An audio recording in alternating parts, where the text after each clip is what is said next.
Assalamualaikum warahmatullahi wabarakatuh. Alhamdulillahirabbil alamin. Wassalatu wassalamu ala Rasulillah wa ala alihi wa sahbihi ajmain. Alhamdulillah, bersyukur kita kepada Allah Subhanahu wa taala.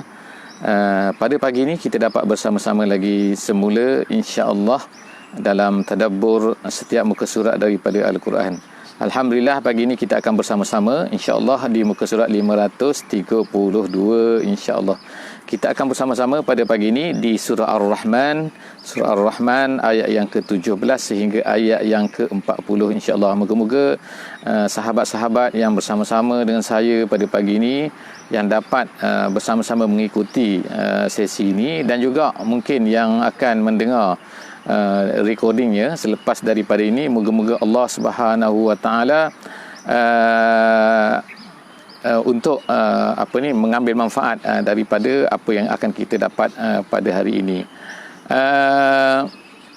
InsyaAllah pagi ini kita akan masuk insyaAllah ke ayat hari ini kita 20 hari bulan Jamadil Awal bersamaan dengan 4 Januari insyaAllah, 4 Januari tahun 2020 insyaAllah. Kita bersama-sama di ayat yang ke-17 insya-Allah. A'udzubillahi minasyaitonirrajim. Bismillahirrahmanirrahim. Rabbul masyriqaini wa rabbul maghribain.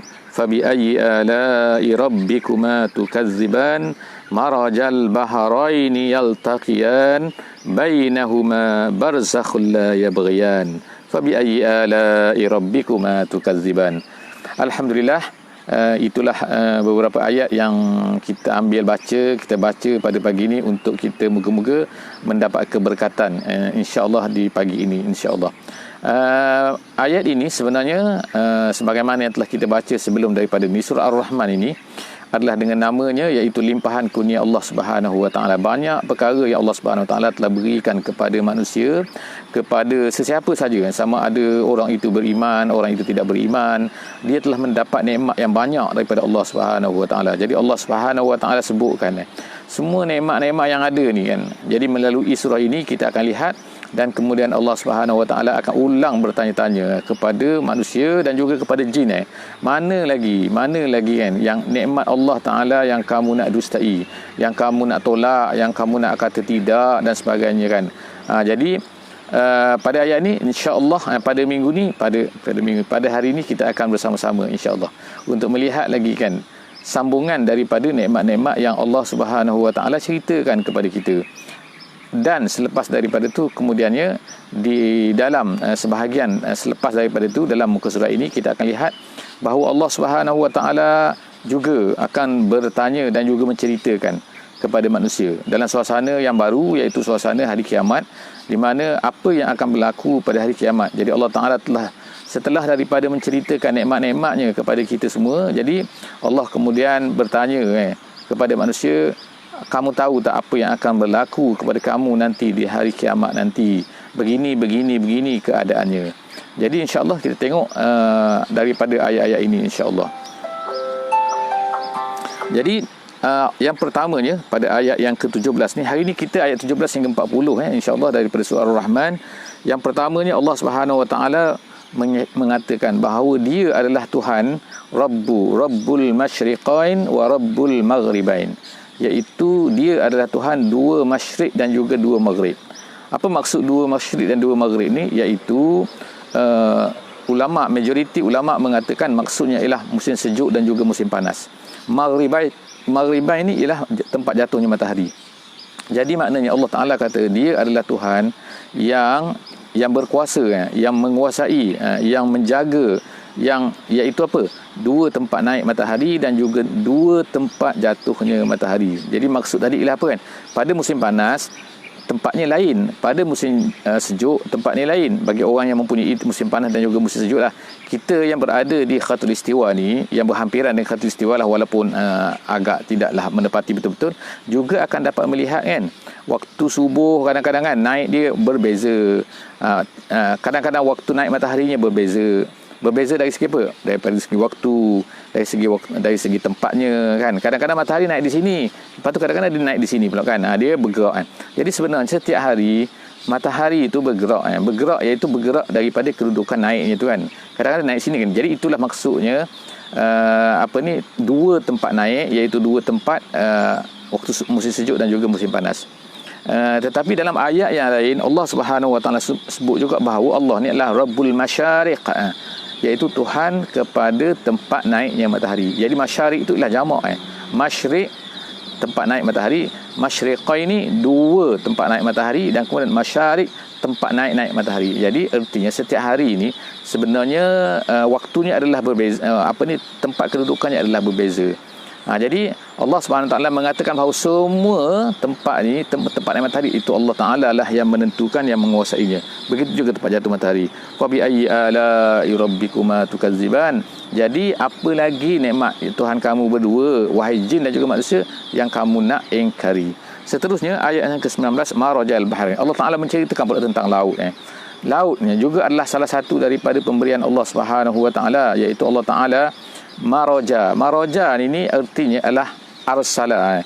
Arsala ni maknanya mengalirkan, maknanya menghantarkan, mentakhlih, membiarkan. Gitu. Itu maknanya, makna asalnya kan. Jadi Allah Subhanahu Wa Taala sebut sini marajal bahrain, dialah Allah yang telah membiarkan air itu, iaitu bahrain. Bahrain itu air laut dan juga air sungai, air tawar dan juga air masin. Bahrain yaltaqiyan, dia berjumpa. Allah Ta'ala biarkan. Dia tak adalah macam tasik kan. Kalau kita kata tasik yang ada di tengah-tengah daratan kan, jadi tasik tak berjumpa dengan laut. Tapi ini laut, sungai ni dia berjumpa dengan laut. Berjumpa dengan laut, jadi yaltaqiyan. Jadi Allah Ta'ala katakan marajal bahrain. Allah Ta'ala lah yang membiarkan air laut dan juga air sungai itu dia berjumpa. Yaltaqiyan bainahuma, tetapi di antara keduanya tu ada pemisahnya, barzakhun. Barzakhun tu makna pemisah, yang mana la yabghiyan, iaitu dan keduanya tidak melanggar di antara satu sama lain. Maknanya tak adalah laut ni dia power sangat kan, dia masuk habis dalam sungai sehingga habis sungai itu jadi masin. Tak ada kan, dia akan ada pembenteng kat situ. Jadi dalam ayat ini jugalah di mana manusia-manusia sekarang kan, mereka ni pergi ke di South Afrika, di Afrika Selatan, jumpa pertemuan di antara lautan Pasifik dengan lautan Atlantik. Di situ juga boleh nampak dengan ketara. Jadi itu pun boleh juga, boleh juga kita katakan bahawa kan juga dua laut yang mana berjumpa tetapi tidak mengganggu di antara satu sama lain, seolah-olahnya ada benteng. Nampak sangat sesiapa yang naik kapal yang pergi di laut di South Africa contohnya, akan nampak pemisahan yang sangat ketara. Satu warna macam ni, satu warna macam ni kan, satu sejuk, satu panas, yang mana dia tu seolah-olah macam tidak berjumpa lah. Jadi yaltaqiyan tu berjumpa kalau ikutnya dari segi, tetapi berjumpa tu hanya nampak berjumpa dari segi, tapi sebenarnya tidak masuk di antara satu sama lain kan. Jadi Allah Subhanahu Wa Taala lah yang menjadikan benda ni semua kepada manusia. Jadi kita boleh tengoklah insya-Allah di muara sungai kita boleh tengok, di lautan kita boleh tengok. Kemudian ada lagi orang jumpa di lautan tu kan, di mana ada air tawar di tengah-tengah, di dalam lautan, di bawah laut sana tu, di Mexico dan sebagainya kan, ada orang jumpa air tawar. Macam mana boleh air tawar yang berada di tengah-tengah, di bawah lautan sana tu? Jadi ini pun adalah merupakan salah satu daripada kebesaran Allah Subhanahu Wa Taala yang Allah Taala dah sebutkan sini kata, iaitu apa? Marajal bahrain yaltaqiyan bainahuma barzakhun la yabghiyan, yang tak akan langgar salah satu lain kan. Kemudian fa bi ayyi ala'i rabbikuma tukadziban, nikmat apa lagi yang kamu nak dustai, yang kamu nak tolak? Yakhruju minhumal lu'lu'u wal marjan, kemudian keluar daripada laut itu pula, ada yang kata kat sini adalah, ada yang kata sini daripada laut tawar dan juga laut masin, tetapi majoriti ulama mengatakan bahawa laut di sini adalah, dia kata walaupun disebut sini minhuma, daripada keduanya. Jadi apakah maksud keduanya sini? Bahrain itu masin, ketawar dan sebagainya, tapi ulama mengatakan bahawa daripada laut lah maka dapat keluar lu'lu' dan juga marjan. Jadi apa dia lu'lu', apa dia marjan ni? Dia sebenarnya adalah nama kepada satu binatang yang berada di dalam laut tu. Iaitu kita panggil tiram, kita panggil tiram. Yang mana dia ni berwarna-warni, ada jatuh pasir dalam tu, masuk dalam mulut dia. Kemudian dia tutup, kemudian lama-lama dia tu menjadi mutiara. Jadi ada mutiara ni, ada yang besar, ada yang kecil. Jadi sebab itulah ada nama dia lu'lu' dan juga ada nama dia marjan. Ada setengah ulama kata, sebagaimana kata Al-Alusi dalam tafsir dia kata lu'lu' ni ialah yang kecil. marjan ni adalah yang besar. Tapi ada juga pendapat yang mengatakan bahawa lu'lu' ni yang besar, marjan tu yang kecil. Wallahu a'lam bissawab. Tapi yang pentingnya lahirlah perhiasan-perhiasan yang manusia boleh ekstrak daripada laut tu, yang bernama lu'lu' dan juga marjan. Fa bi ayyi ala'i rabbikuma tukadziban. Jadi mana lagi nikmat Allah Subhanahu Wa Taala yang kamu nak dustai. Kemudian walahul jawaril munsya'at. Kemudian Allah Subhanahu Wa Taala kata lagi antara nikmatnya lagi, iaitu walahul jawar. Jawar ni maknanya ialah kapal yang berlayar di lautan. Al munsya'at. Munsya'at ni ialah ada dua makna sini. Yang pertama ialah yang mana tunya tinggi, iaitu apa ni, layarnya tinggi. Jawar kemudian layarnya tinggi. Ada yang kata munsya'at ni artinya ialah yang berjalan dengan laju. Ada yang kata marfu'atus syirah, iaitu tinggi layarnya. Ada yang satu lagi kata berlayar dengan laju. Apa pun makna dia, iaitu kapal-kapal ni Allah Subhanahu Wa Taala sebut ialah lahu, miliknya. Artinya miliknya apa tu? Dialah yang memegangnya, dialah yang berkuasa kan. Dialah yang boleh menentukan kapal tu boleh berlayar ke, kapal tu boleh berlayar ke, kapal tu nak tenggelam ke, jadi Titanic dan sebagainya. Maka terpulanglah kepada Allah Subhanahu Wa Taala. Jadi Allah Taala kata sini walahul jawari al munsya'atu fil bahri kal a'lam. Jadilah besar sangat kapal tu, jadi seolah-olah macam apa? Macam bukit. Kal a'lam tu ialah macam bukit tinggi kapal tu kan. Kalau kita tengok kapal-kapal yang besar kan, kita duduk di bawah tu, masya-Allah kan, tinggi dia tu macam bukit, manusia bina kan. Fa bi ayyi ala'i rabbikuma tukadziban. Allah Taala tanya lagi, mana lagi yang kamu nak dustai? Kullu man 'alaiha fan. Jadi selepas daripada segala nikmat-nikmat yang Allah Taala ceritakan tu, kemudian Allah bertanya sekali, tapi semua benda yang ada di atas muka bumi ni tak akan kekal. Ia akan fan, dia akan binasa, dia akan halikun, dia akan zawal, dia akan hilang. Selepas daripada ni tak adalah. Walaupun kamu nampak kan, sebagai contoh yang kamu tengok kat sini kan, sekarang ni kan, masya-Allah kan, masjid kita yang kita bina ni besar kan, tapi lama nanti adakah dia kekal? Tidak, dia akan hancur. Kita semua akan apa? Akan hancur. Kita semua tidak akan kekal kan. Apa saja bukit, bukau, matahari dan sebagainya, semua tak akan kekal. Allah Taala kata fan. Yang tinggal apa? Wa yabqa wajhu rabbika zul jalali wal ikram. Yang tinggalnya Allah Subhanahu Wa Taala saja yang tidak akan binasa. Iaitu Allah Taala yang disebut sini lah, iaitu wajhu rabbik. Kalau ikut terjemahannya muka lah kan, muka. Tapi muka ni terjemahan direct, tapi maksud di sini ialah Allah Subhanahu Wa Taala tu. Allah Taala itu sendiri yang kekal. Wa yabqa wajhu rabbik. Allah lah yang kekal, zat Allah yang kekal, zul jalal, dia yang mempunyai kebesaran dan juga kemuliaan. Fa bi ayyi ala'i rabbikuma tukadziban. Allah Taala tanya lagi kan, mana lagi nikmat yang kamu nak dustai? Yas'aluhu man fis samawati wal ardi kullu yawmin huwa fi sya'nin. Allah Taala sebut ini. Sekarang kita di ayat yang ke-29 ayat 29 daripada surah Ar-Rahman. Allah Taala berkata kan, menceritakan lagi, yas'aluhu man fis samawati wal ardi. Meminta kepadanya apa-apa sahaja yang ada di langit dan juga apa yang ada di bumi. Apa maksud meminta di sini? Meminta maksudnya adalah berharap. Mereka ni memerlukan kepada Allah Subhanahu Wa Taala. Walaupun kita nampak orang kafir, manalah meminta. Kita nampak bukit bukau, manalah meminta. Kita nampak batu-batu di keliling kita ni kan, jalan raya semua ni kan, adalah meminta. Kita tak nampak pun dia meminta. Tetapi Allah Subhanahu Wa Taala nak ceritakan bahawa yas'alu tu maknanya apa? Iaitu mereka ni semua ni memerlukan kepada Allah Subhanahu Wa Taala. Jadi sebab tu Allah Taala pun katalah sebab itu kan, kullu yaumin huwa fi sya'nin. Sebab tu Allah Subhanahu Wa Taala akan memberikan kepada apa yang mereka minta tu. Mana Allah Taala tu, kalau kita bahasakan, kalau kita kata di sini kullu yaumin huwa fi sya'nin, kalau ini walillahil masalul a'la, kita bukan nak kata tapi nak gambarkan. Iaitu kalau orang tu di kedai, pelayan tu di kedai kan, ramai customer datang. Jadi apa jadi kepada orang pelayan kedai tu? Dia akan sibuk lah kan. Jadi sibuk untuk melayan tetamu tu kan, melayan orang-orang yang datang, customer yang datang tu. Jadi Allah Subhanahu Wa Taala sini kullu yaumin huwa fi sya'nin. Allah Taala makna menentukan semua benda kan. Apa yang ada, apa yang ni semua Allah Taala tahu. Apa yang berlaku, apa yang manusia berhajat, apa manusia minta, apa manusia semua tu Allah Taala tahu. Kullu yaumin huwa fi sya'nin. Bukan maknanya Allah Taala tu dah tak ada, dia menciptakan langit dan bumi kemudian dia pun tinggalkan. Dia berehat sebagaimana kata setengah-setengah orang yang tak betul kan. Jadi Allah Subhanahu Wa Taala tahu apa yang berlaku, tahu apa yang diperlukan oleh manusia, semua tu kulla yaumin huwa fi sya'nin fa bi ayyi ala'i rabbikuma tukadziban. Jadi Allah Taala nak katakan bahawa apa kan, janganlah kamu anggap bahawa Allah Taala tak tahu, Allah Taala tak hirau apa yang berlaku kepada kamu semua. Kemudian sanafruru lakum ayyuhas thaqalan.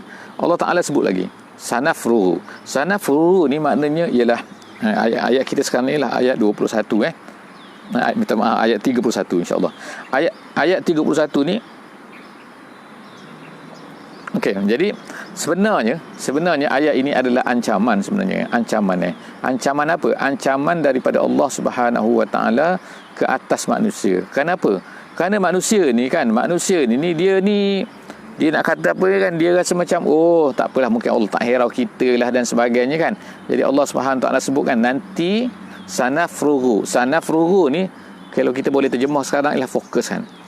Fokus maknanya apabila kita ni memberi perhatian kepada satu benda dan kita tak hirau perkara-perkara lain kan.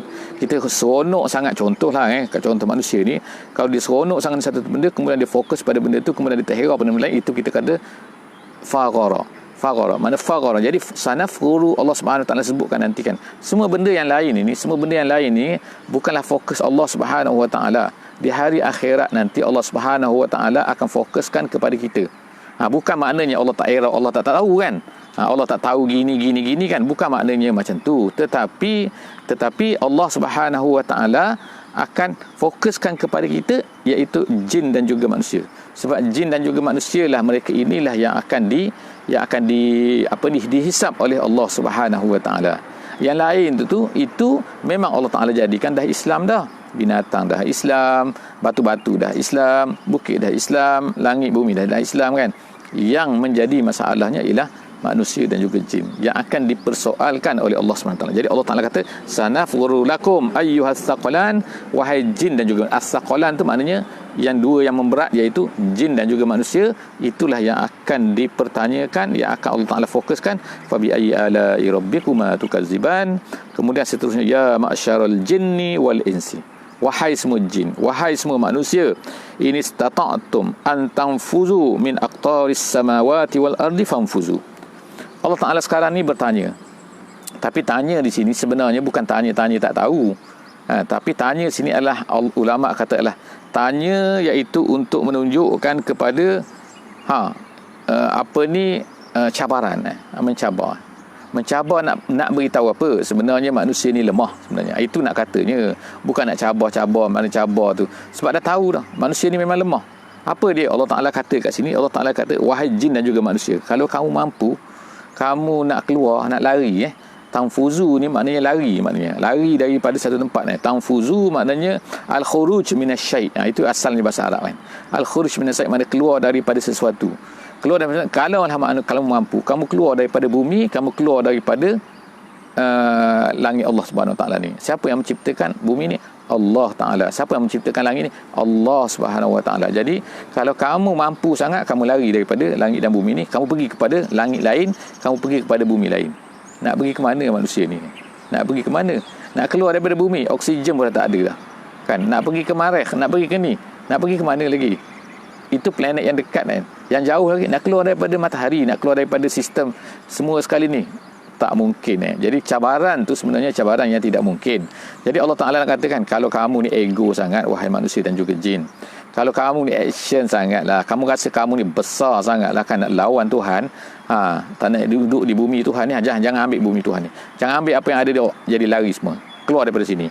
Jadi Allah Ta'ala kata, kalau kamu mampu, kamu tak akan mampu. Allah Ta'ala katakan, la tanfuzun, kamu tak akan mampu lari, illa bisultan, melainkan dengan sultan. Sultan ni itu lah kekuasaan Allah Subhanahu Wa Taala. Maknanya kalau Allah Taala tak beri, kamu tak akan mampu. Jadi ulama banyaklah perbincangan di sini, boleh tak kita ni keluar daripada ni. Jadi ulama kata soalan ini adalah soalan cabaran sahaja kan. Nak katakan semua tu mestilah bergantung dengan kuasa Allah. Itu yang kita peganglah insya-Allah kan, supaya untuk mudah kita faham ayat ni. Kemudian fa bi ayyi ala'i rabbikuma tukadziban, mana lagi nikmat Allah yang kamu nak dustai? Yursalu alaikuma syuwazun min nar. Allah Taala ceritalah sekarang kan, apa yang akan berlaku di hari akhirat kan. Kalau kamu rasa kamu ni besar sangat kan, kamu nak lari daripada Allah Taala, tak akan. Kamu nanti pada hari akhirat yursalu alaikuma, diutuskan kepada kamu semua ni, kamu berdua ni, jin dan juga manusia, syuwazun min nar wa nuhas. Jadi apa maksud syuwazun min nar? Iaitu api yang tidak mempunyai asap. Itu syuwazun tu ialah api yang tidak mempunyai asap daripada api. Maknanya Allah Ta'ala akan kirimkan kepada kamu ni. Kirimkan untuk apa? Kirimkan untuk seksa kamu. Kalau kamu ni mengingkari Allah Subhanahu Wa Ta'ala, Allah Ta'ala ancam kamu kan. Dia akan kirim kepada kamu, yang pertamanya syuwazun, yang keduanya nuhasun. Jadi syuwazun tu ialah api tanpa asap. Nuhasun, majoriti ulama mengatakan bukan yang tembaga, tetapi maksudnya adalah nuhasun, iaitu asap tanpa api. Jadi kedua-dua ni adalah satu benda yang menyeksakan. Ada manusia mati. Kalau di atas dunia ni kan, ada manusia mati kerana asap. Bukan manusia mati tu kerana apa? Tengok kan, ada orang mati dalam kereta kerana apa? Masuk gas carbon monoxide dalam kereta tu. Carbon monoxide bukan api, tapi manusia boleh mati. Lemas kan? Lemas, tercekik. Jadi artinya sini Allah Ta'ala sebutkan di sini dua benda. Syuwazun satu, bahawa nuhasun satu. Kedua-dua ni adalah menyeksakan manusia. Jadi Allah Subhanahu Wa Ta'ala boleh menyeksa manusia. Fabi ayyi ala'i rabbikum tukadziban tu, iaitu Allah Ta'ala kata apa? Syuwazun dan yang kedua nuhasun. Fala tantasiran. Kamu berdua tak akan mampu nak lawan. Berdua tak akan mampu untuk menghalang apabila datangnya seksa Allah Subhanahu Wa Ta'ala ini. Kemudian seterusnya, fabi ayyi ala'i rabbikum tukadziban. Kamu nak dustai yang mana lagi? Fa iza insyaqqatis sama'u fakanat wardatan kaddihan. Allah Ta'ala memberi gambaran lagi apa yang akan berlaku pada hari kiamat, bentuk-bentuk yang akan berlaku pada hari kiamat. Iaitu Allah Ta'ala kata, ingatlah kan, apabila langit terbelah. Jadi yang pertama sekali adalah langit ni akan terbelah sebagaimana disebutkan, wa iza insyaqqatis sama', apabila langit ini terbelah. Banyak lagi tempat-tempat lain kan, insyaqqat, dipanggil insyaqqa ni makna terbelah dua. Jadi langit yang kita tengok ni kan indah dan sebagainya kan, tapi sampai hari masanya Allah Ta'ala akan belah langit ini. Kemudian dia apa akan jadi? Warna ni akan jadi fakanat wardatan.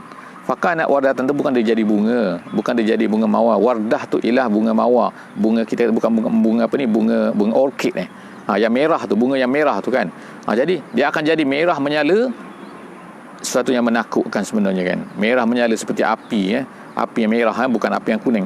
Jadi api tu jadi dia terbelah, kemudian dia jadi merah. Kemudian Allah Ta'ala kata kaddihan. Ulama-ulama kata sini ini adalah merupakan tasbih tasbih untuk menunjukkan yang pertamanya colornya. Color itu sangat dahsyat, dan yang keduanya bentuk dia, bentuk kaddihan. Dihan tu ialah minyak yang cair Jadi ulama sebut sini, dia akan menjadi cair, dia akan menjadi meleleh, warnanya merah dan dia akan terbelah. Jadi itu adalah suasana yang menakutkan bagi manusia lah. Kalau manusia, jadi kalau kita ni kan ingat selalu kan, hari kiamat itulah bentuk dia, itulah keadaan dia kan. Banyak lagi lah juga ayat-ayat lain yang Allah Subhanahu Wa Ta'ala sebutkan perkara ni. Kemudian Allah Ta'ala sebut lagi, fabi ayyi ala'i rabbikuma tukadziban, dan kemudian nikmat mana lagi kamu nak dustai, wahai jin dan juga manusia. Fa yauma idzin la yus'alu an zambihi insun wala jan. Allah Ta'ala sebut yang terakhir pada ayat kita pada hari ini, iaitu kan manusia pada hari itu, manusia dan juga jin, la fa yauma idzin la yus'alu an zambihi insun, an zambihi insun wala jan. Manusia dan juga jin tidak akan ditanya pada hari tersebut. Apa maksud sini tidak akan ditanya? Bukankah ada lagi ayat yang lain yang mengatakan bahawa apa kan, fa warabbika lanas'alannahum ajma'in. Bukankah dalam ayat lain yang disebut bahawa demi Tuhan engkau, kami akan tanya mereka semuanya. Bukankah mereka ni akan ditanya? Bukankah mereka ni akan disoal, apa kamu buat di atas dunia? Sedangkan kenapa tiba-tiba dalam ayat ni fa yauma idzin la yus'alu an zambihi insun wala jan? Kenapa dikata tidak bertanya? Jadi ulama-ulama mengatakan bahawa perkataan di sini, perkataan adalah ayat 39 yang kita baca pada hari ini adalah, dia kata kata-kata ini adalah kata taubih, kata-kata ini adalah kata-kata takrek. Kata takrek, taubih ni maknanya ialah kita kata ni perli, gitu dalam bahasa moden ya, bahasa sekarang kita kata kita perli je, tak apalah, nanti tak akan ditanya, tak apa, buatlah, macam itulah seolah-olahnya kan. Itu satu pendapat lah. Satu pendapat lagi mengatakan, ulama lagi mengatakan apa, dia kata maksud tidak akan ditanya ialah tidak ditanya semasa mereka dibangkitkan daripada kubur tu, tapi mereka akan ditanya di tempat lain, iaitu semasa mereka dihisap oleh Allah Subhanahu wa taala. Jadi itu dua pendapat ulama lah. Pendapat pertama mengatakan bahawa tidak akan ditanya itu adalah tidak akan ditanya secara perli saja. Maknanya kalau macam tu buatlah. Kamu tak akan ditanya. Tak, kamu akan ditanya. Sebab apa? Sebab dalam ayat yang lain mengatakan ditanya. Soalan yang keduanya ialah tidak ditanya sini, tidak ditanya di situ, iaitu semasa mereka bangkit daripada kubur, tetapi mereka akan ditanya semasa mereka dihisap oleh Allah Subhanahu wa taala. Fa bi ayyi ala'i rabbikuma tukazziban. Kita berakhir dengan ayat 40 pada hari ini. Setakat itu saja aku qauli hadza wa astaghfirullahal azim li wa lakum wa billahi taufiq wal hidayah. Wassalamualaikum warahmatullahi wabarakatuh. Dan jangan lupa insya-Allah untuk sharekan link video kita ini, insya-Allah kan, kelas kita ini kepada semua orang atas dunia ni, insya-Allah. Dipersilakan tanpa had, tanpa apa-apa halangan, insya-Allah. Boleh sharekan. Kita sudahi dengan surah Wal Asri. Bismillahirrahmanirrahim. Wal asri innal insana lafi khusr illa allazina amanu wa amilus solihat wa tawasaw bil haqqi wa tawasaw bis sabr.